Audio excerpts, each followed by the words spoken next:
come quick! He's killing my husband! What happened? My husband! The thief over there! The thief! Oh, no, officer! Oh, officer, please don't go, my husband! He's got a weak heart. Please, officer, help him. Don't make him die, please. Oh, please, tell me you're all right, please. Go to the store. Call for the police. Tell them to send an ambulance.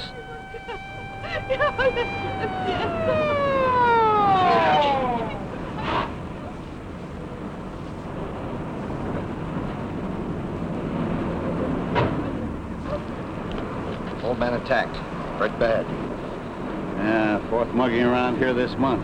Get a look at the attacker? I think he went over the wall. Why didn't you follow him? The old man was dying.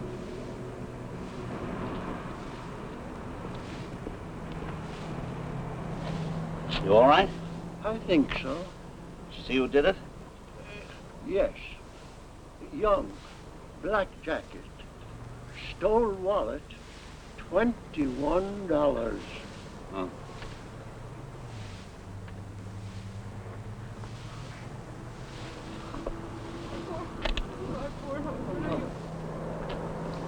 Dying, huh?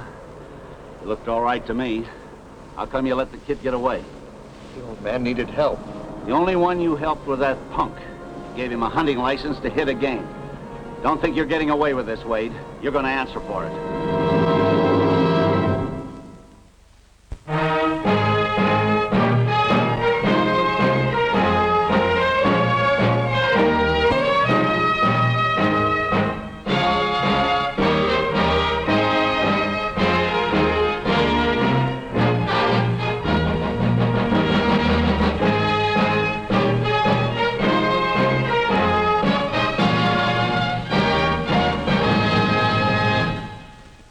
I was in Lieutenant Weston's office on a routine visit later that morning.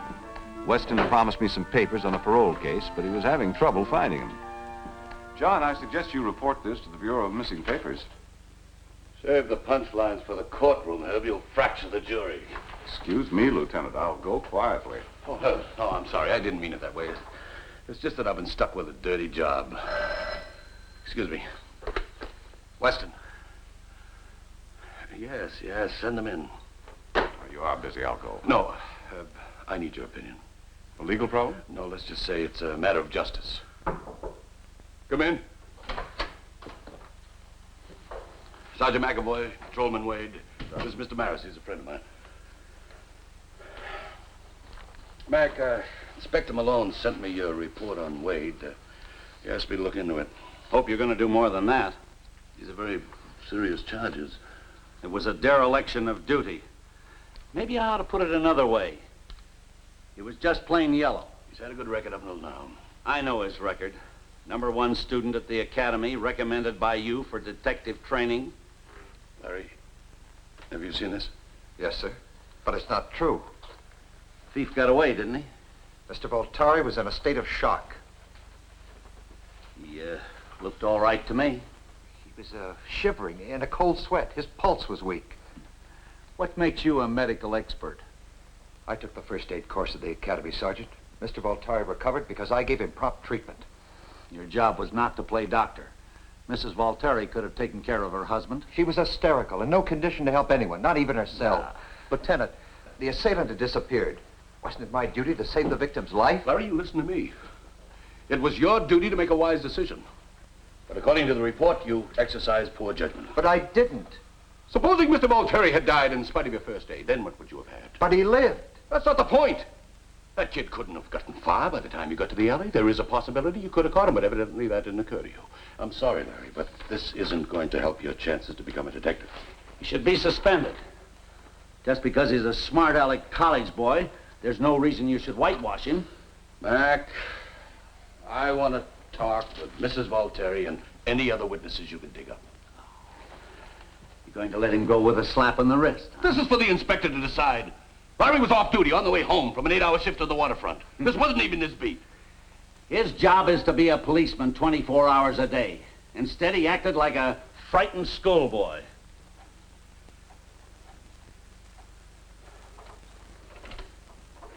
Larry. Yes, sir. You get on home, get a good night's rest. I'll talk to you in the morning after I speak to Inspector Malone. Yes, sir.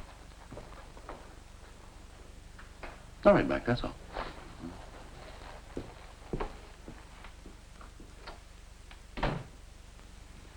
See what I mean, Herb? You know, they make it rough on these boys at the academy. Give them every type of physical and psychological test to make sure they've got the right ones. I thought he was great material. You can't persuade McAvoy to drop the charges. Oh, I doubt it, Herb. Now, McAvoy's a good policeman, don't get me wrong. But all he knows are the rules in the book. I see what you mean by being stuck with a dirty job. You lower the boom on Larry and you lose a potentially good officer. Give him a break and McAvoy accuses you of favoritism. Is there anything I can do? No, I'm afraid there isn't. This is a departmental matter. You can't interfere. I thought you wanted my advice. Well, I needed an impartial opinion. Now, look, he acted out of human instincts. You can't punish him for saving a man's life. Herb, if Wade were a civilian, his actions would have been praiseworthy. But as a police officer, he's obligated to act on the basis of reasoning as well as instinct, and sometimes in spite of it. Isn't there anything you can do? Yes, there is. One thing. Find that hoodlum before he pulls another job. It may help Larry's position. Mind if I tag along? Why? Well, as a taxpayer, I'm interested in saving a potentially good officer for the force, and I'm interested in protecting the innocent. You don't say. Including innocent police lieutenants caught in dilemmas, unless you don't want my moral support. Counselor, you just got yourself a new client. Come on. John, you got your gun? Of course. Where's your hat?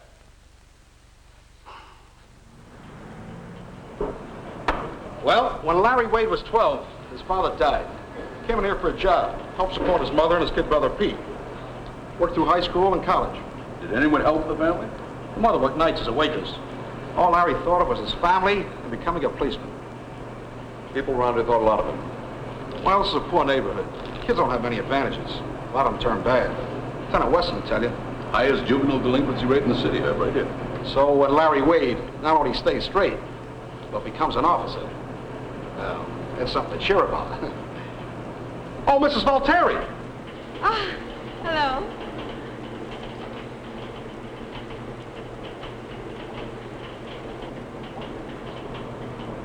Hello, Mrs. Volteri. Oh, hello, Mr. Norwood. How's your husband? It's a miracle. Yesterday he was on the ground dying. Today he's sitting up, drinking soup. Oh, that's wonderful. Yeah. Well, I gotta go to work now, Mrs. Volteri. I'll see you later. Okay. Miss Volteri, I'm Lieutenant Weston of the police. This is Mr. Maris. Hello. What did the doctors say? Oh, when I told him about it, they said the young cop may have saved my husband's life. Did they say he was in a state of shock? Exactly those words.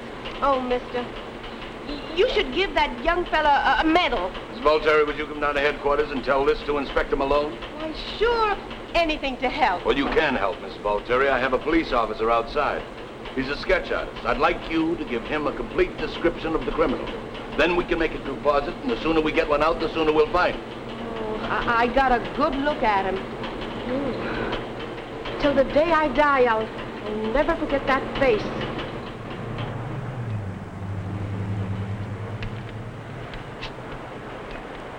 Yeah, that's him, all right. You sure this is what he looked like? Yeah. Blonde hair, square features, brown eyes, medium small. Well, about the color of the eyes, I'm not sure. How tall would you say he was? Tall? Well, how tall is a man? Well, would he be as tall as I am? Or say shorter than Mr. Maris here, about 5'11"? Lieutenant!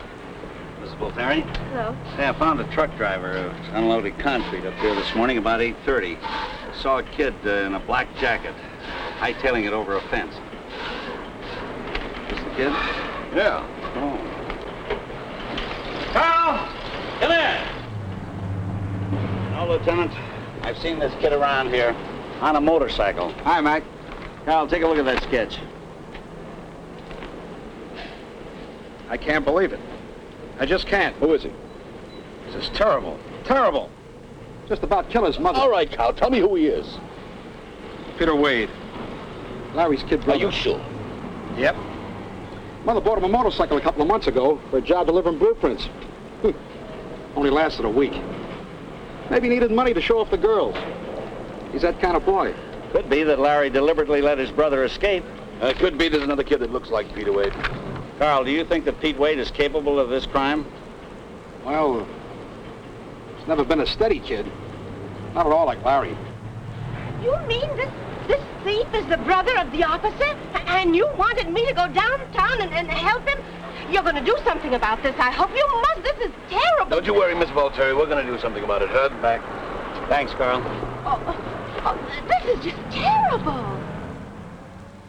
Not my son. It couldn't be. Mom. Lieutenant, this is only a sketch. Mrs. Voltari was hysterical. How can you trust her description? Larry, a truck driver backed her up. He wasn't hysterical. Mrs. Wade, where is Peter now? He left the house early this morning on his motorcycle. Where's Pete's room, Mrs. Wade? It's in here, Sergeant. I'll show you.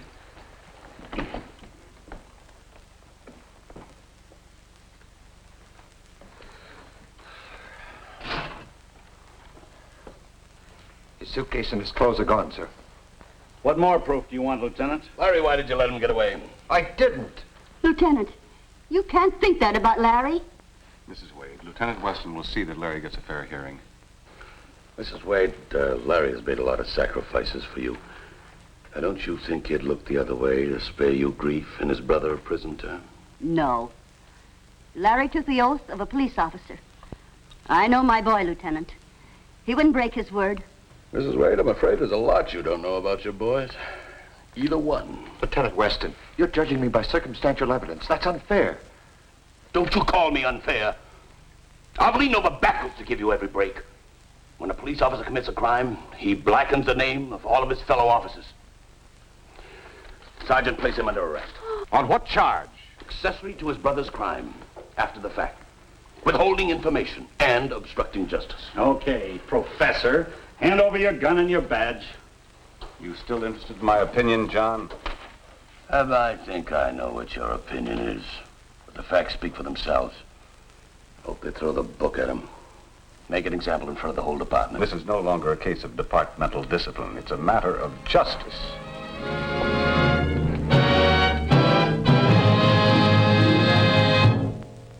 I promised Mrs. Wade to see what I could do for Larry.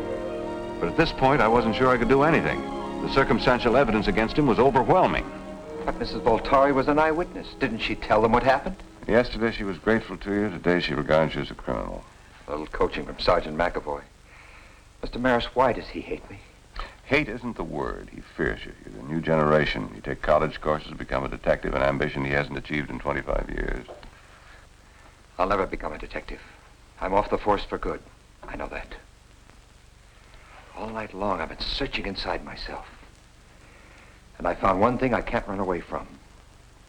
I did exercise poor judgment. When I hesitated, I stopped being a policeman. If I'd only kept running, I would have caught up with... Your own brother? Larry, you sure you're being honest with yourself? Now, maybe you didn't want to, but you looked the other way now, didn't you? No, I didn't see anybody. Maybe you didn't want to believe what you saw. You had a good alibi. An injured old man needed help. If you kept quiet, Pete would have been able to get out of town. You'd have saved your family disgrace, your mother heartbreak. You're only human. You did what any person would have done. Your family came first, your job second. No, Mr. Maris, that's not what happened. Oh, now, Larry. Did my mother really send you? What are you up to? Are you trying to trap me into a confession? There's no tape recorder there. I'm sorry, Mr. Maris. Look, you're a police officer. You question people. Were you trying to trap them?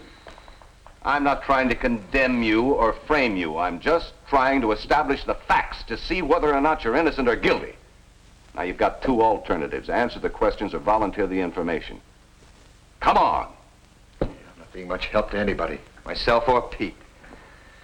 No, Mr. Maris, there are crimes and crimes. Some you read about in the law books, others you only know yourself. I was studying juvenile delinquency, and I couldn't even spot the danger signals in my own kid brother. You had no suspicions? No. But I probably would have if I'd spent as much time worrying about his future as I did about my own. I wanted to get to the top of my class, be a success, a policeman. Meanwhile, I was sleeping in the next room to a kid that really needed my help. Maybe I deserved jail, Mr. Maris. I was blind to Pete's needs, his problems. But I didn't help him escape. If I were free, I'd prove it to you. How? By finding him. That's the biggest favor I could do for Pete, Mr. Maris. He'll be caught eventually. Like you say, I'm human. I'd like to get my brother where he still qualifies for a stretch in the reformatory. I'd rather see him rehabilitated than executed. Maybe I'll be able to help you. Where can I find him? Here in the city, hiding out, probably with friends. You know any of them? Mr. Maris, on my regular beat on the waterfront, I know everybody. Bartenders, stevedores, truck drivers, even tugboat captains. But I don't know a thing about my brother or his friends. Wait a minute. Mom mentioned that he has a girl, Cubby Borden, that's it. Works at Riley's gym. Riley's gym. Guard. At least it's a start.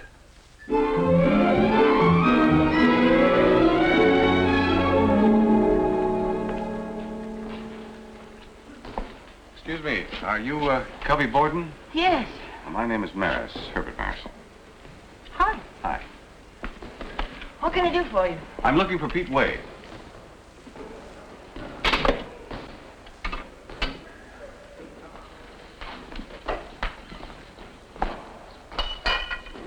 Would you mind holding this? No, of course not. Thank you. About Pete. I'm not interested. Sooner or later, the police are going to find him. And if he resists arrest, he might get hurt. This is a gym, Mr. Maris, not an information booth. Miss Borden. It's not only Pete, but his family, too. Well, I guess that's their problem. Would you mind holding this too, please? Thank you.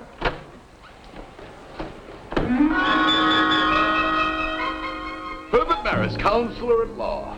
Lifting dumbbells in a ladies' gymnasium, and I missed it. I knew you'd be jealous. It's your own fault, John. I was just following Larry's hunch that his brother's still in the city. If you'd shown a little more faith in my client, I would have taken you along. Now, wait a minute. Did you want me to take his advice? John, if you were a fugitive, would you take to the highway on a motorcycle? So I'd hold up in town, but where? Well, Pete's picture is in every paper. The whole force is out looking for him. If we don't find Pete, what'll that mean for Larry? Oh, dismissal from the force, a year in jail? But he's innocent. Can you prove that? I think I can, if we find Pete. I'll be in my office. Let me know if you hear anything. Yes. Send her in. Miss Borden, nice to see you. Hello, Mr. Maris. I'll bet you think I'm a muscle-bound heel. Well, I wasn't exactly overjoyed by our last conversation. I'm not Pete's girl anymore. He ditched me last month. I'm sorry to hear that. Won't you tell me about it? Well, there really isn't much to tell. I guess I was good enough for him when he wanted someone to ride on his motorcycle with him. And he flipped for some phony blonde and gave me the brush. Anyway, I came to apologize. And I'm willing to do anything to help. What about the new girlfriend? Penny Jackson, Twitch. Would she know about Pete? She might. And if anybody could get her to talk, you could. Why, me? Because you're a very nice-looking man. Miss Jackson, all I want to talk about is Pete Wade. Look, Jack, I heard your pitch and I'm not buying. Head on down the street. I thought Pete was your boyfriend. Me fall for that motorcycle cowboy? But you went out with him. Why? Because I want to be a singer. Pete gave me money for voice lessons and an evening gown. Any law against that? Did you know where he got the money? Got it. Who cares how? Crazy. Man, dig that crazy music. When'd you hear from him last? Last night. He's holed up somewhere. Wants me to run away to Chicago with him. What'd you say? I told him to drop dead. So he said he'd call me again tonight, the jerk. He thinks he bought me with those singing lessons. Look, Miss Jackson, When he calls again, will you find out where he is? Why should I knock myself out for the cops? Or for you? Penny, I've got a business proposition for you. As a corporation lawyer, I handle a lot of big firms, including Orpheus Records. Would you be interested in an audition with Ruby Slate, their A&R manager? Honest? Man, you know, I'm all shook up. Would you help us catch him? Trap him? Mister, for a chance to cut a record for Orpheus, I'd trap the FBI's top 10. Miss Jackson.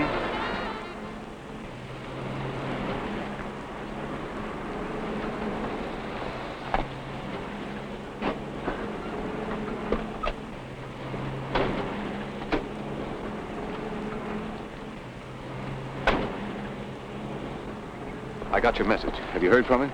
He looks like a cop. This is Lieutenant Weston. What did Pete say? Said he loved me. Couldn't live without me. Forget the soap opera stuff, huh? Why are all you cops so grouchy? Okay. I'm to buy 2 tickets. Private compartment for the Chicago train tomorrow morning at the Oakdale station. He figures you characters won't look for a guy with a girl. You'll go through with this. You're not afraid. Me, Mrs. Stakeout? Man, I bet it'll be a real wild swinging party. Unless you want to get in the car, we'll take you home. How about taking Larry? No. John, Pete's bound to have a gun, and if he gets nervous, that depot could be a shooting gallery. Larry unarmed could throw him off balance. I'll speak to the inspector about it. Give him a break, John. It's time he got one.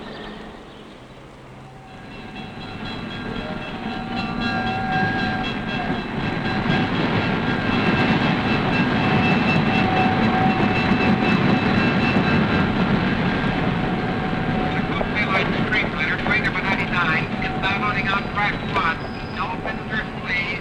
Passengers only. All aboard.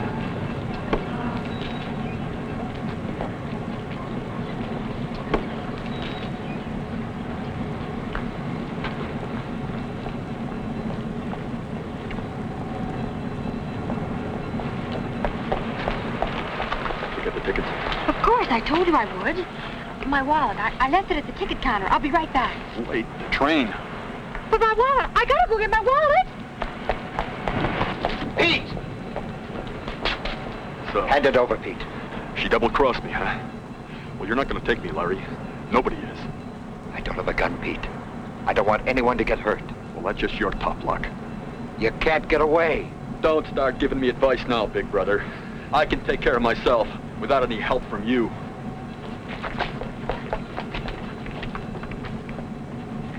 Don't move! Any of you! Pete, don't try to shoot your way out of this. The whole depot's staked out. I'm not giving myself up! Pete, the old man's all right. Most he'll get is reform school. Shoot somebody now, and you'll get the gas chamber. Pete. Stay away, Larry. I'm warning you. Pete, give me the gun.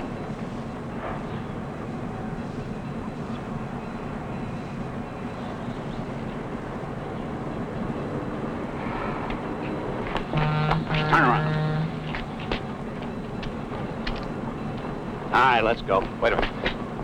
Pete, did you see Larry in the alleyway after you robbed the old man? No. I didn't see him, he didn't see me. If he had, he'd have arrested me. The day he became a cop, he stopped being my brother. Why did you rob? Because of Penny? No. That was just part of it. Everybody was talking about him. Ma, the neighbors, Mr. Norwood. Big shot policeman. Gonna be a big shot detective. But he'll never make it now. I guess I fixed that. Well, McAvoy. Okay. I withdraw my charges. Come on. Keep an eye on you, son. If you make detective, you'll make it the hard way. That's the only way I want it, Sergeant. Well, Herb, I must admit, for a while I was a little worried about our client. John? You were the only client I was really worried about.